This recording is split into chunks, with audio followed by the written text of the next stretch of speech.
i-attend mig party. So mao ni atong istorya karon. So ang party daghan gyud kay siyang mga pagkaon and free pag yun ang halo-halo. So first time na ako maghimo og halo-halo.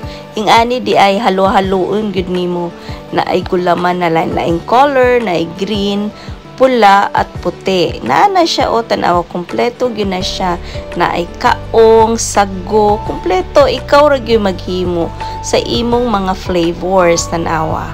Ayan, lami kaayo. Naa pa joy leche flan, tanawa kompleto siya at evap milk.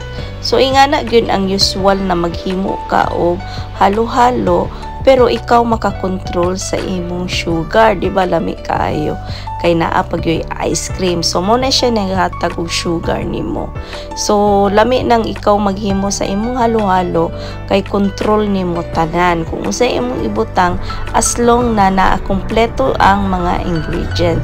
Libre pag yun mga inday. Ato-ato ra niha gidaghan nako ang leche flan. Lami nang maghimo kag sarili nimong halo-halo kay makakontrol ka tanan. Kaya nag-explain sa inday dahil mahal gyud ni kaayo ni gani. Ikaw lang yung gumagawa ng sarili mong halo-halo. Ang sarap.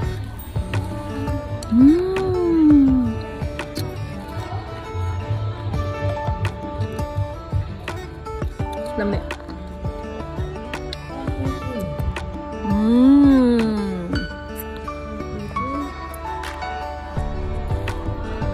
Sulit. $10 lang. Di ay, naada ay bayad $10 entrance lang na mga indays. Di ba sulit na pa joy palitsyon? Libre gyud. Grabe ang pagkaon, sulit.